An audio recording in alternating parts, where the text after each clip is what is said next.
TikTok con La nó cưới này, nó bây giờ nó cưới không? À, tao biết là lấy chồng ghé rồi. Nhưng mà tự nhiên tao biết đoán chứ. Tao là thằng bố anh à. Đó. Tao đi với con nào. Sao ở này không đi với thằng Giao ấy rồi? Giao nó anh có bao giờ đủ đẳng cấp chưa ra rồi. Đủ thế à? Ê, không được đặt cất thì sang nhà anh em mình làm gì có nhỉ. Chưa có tuần đi với nhau, đi đâu cũng đi với nhau, cứ như là bắn nhau ấy. Mà bây giờ không đủ đặt cất. Không cùng đặt cất rồi còn gì nữa. Anh chưa về, anh đã ở với vợ yêu đây này. Rồi ai đây mày? Ai đây? Ai á?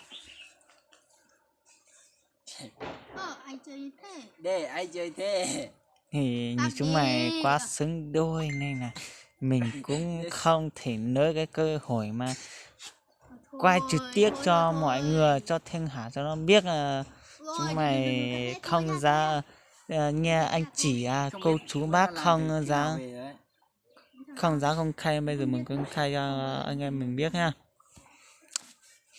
Ở từ thì nó mà si phi chập lần ôn ít gì tao lòng té lòng tán nó là bà có xin gì Mày, ô lão vừa mày nói gì ấy?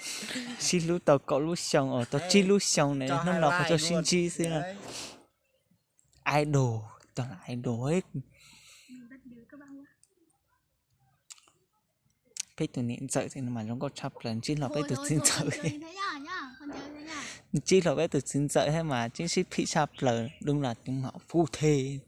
Sai mày. À, đấy là cái bình nhở, đúng không? Đấy đi, tao tháo giày ra mục này.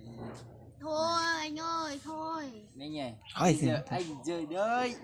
Đây là cái bình đúng không? Sao giờ mình nhớ ra nhỉ? Đi. Thì sao lại nhớ tên mình nhỉ? Cú tí chỉ bao niệm sợ giờ bao cú na. Đi. Chắc thì mình không nghe quan đâu. Kinh quá. Chắc mình không theo quan đâu. Thế hả? Cú chỉ bao từ niệm sợ thì nó tiệt lẹ. Mày nói gì mày? Thật. Nói mày. Nó thật luôn, thật sự lần này là lần đầu tiên gặp mặt đấy. Chắc là thế rồi.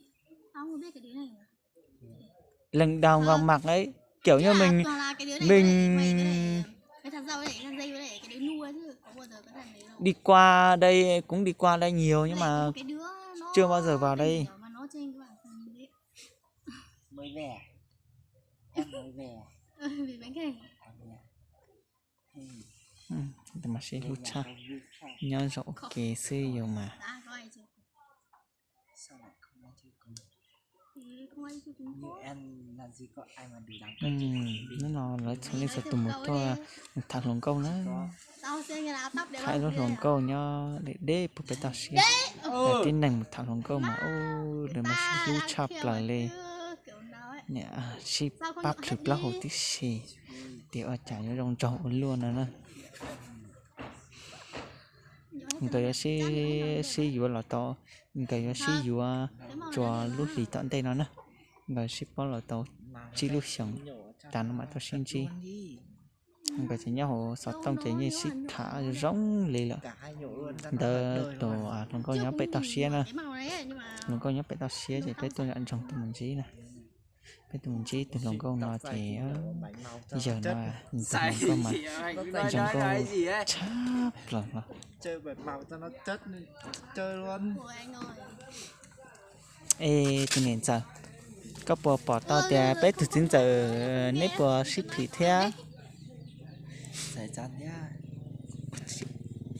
Chúng mày thì làm phim đấy à? Thì nó chẳng mang đi cho kiểu nó oai mà cái kiểu bé tụi giống như mình.